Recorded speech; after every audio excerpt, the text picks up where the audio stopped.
One of the most striking and painful facts about human history is that societies can get stuck.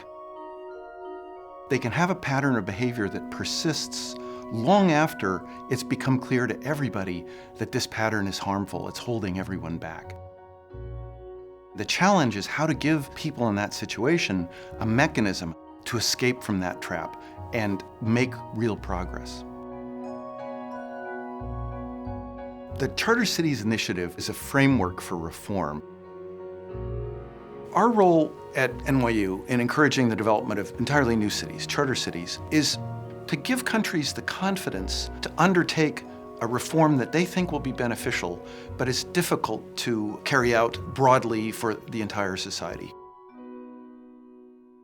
We have this unique opportunity to do this at the city scale because there's so many people moving into cities in the next 100 years. To put this in perspective, we've spent 10,000 years getting to a point where we've got about 3.5 billion people living in cities now. In the next 100 years, we will add another 5 billion people to that number.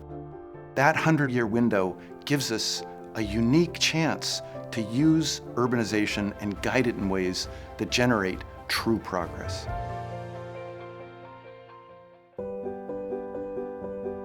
The history of progress is in large part a story of a few people, the dissidents, the ones who didn't share the consensus view of the world, who thought something that others thought was inconceivable really was possible.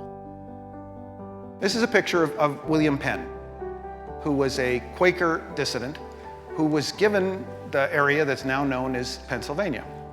He imagined that it was possible to develop an entirely new city here in North America. So he created a charter that guaranteed the legal right to freedom of conscience, and he recruited a bunch of people who believed in this concept. That struck many people as inconceivable as a model that could work, but he demonstrated it. It then became a place that many immigrants from Europe went to, and then other cities started to copy the freedom of religion in Pennsylvania because they too wanted to attract all of those immigrants. If the challenge that William Penn faced was to encourage freedom of conscience, the challenge that faced reformers in China was how to take a society which at one time had been among the leaders in income and technology, and which for centuries had fallen further and further behind. One of the most important steps that the reformers undertook was to create some special zones, and one was truly unique.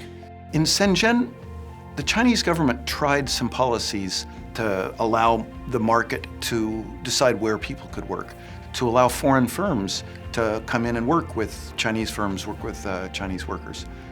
The government could experiment with those reforms without forcing them on anybody who feared them or was suspicious about those reforms. Shenzhen shows that a startup city can prototype a whole different set of reforms and laws, and that those can then spread throughout a nation.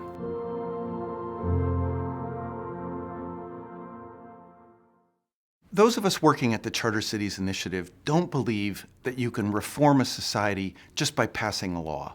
You have to have a mechanism and a strategy for changing not just the laws, but the norms that have to support those laws. The mechanism that we need is one based on 3 principles. You need to start with a charter, and it's got to guarantee first the principles of reform that you want to implement in a place. We came up with the phrase of a charter city. The term charter comes from the charter that Penn wrote for Pennsylvania, and it suggests a strategy of using the Constitution, the commitment to principles, to attract people who have a shared vision and who can build a new community. So the city could start by enunciating the key principles that would organize life there. You also need a commitment in the charter to the principle of choice and mobility. The reforms will have legitimacy in the eyes of the people who live there if they made a decision to move there and live under those rules. And finally, equal treatment under the law.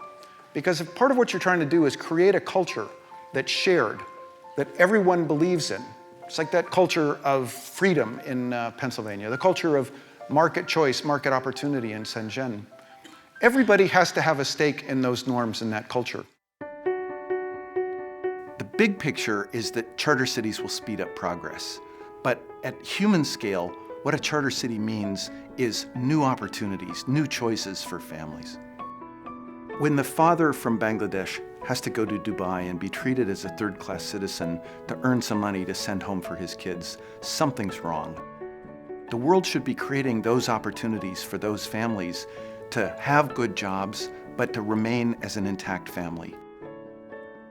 All throughout history, people have moved because they could imagine a better life for their children.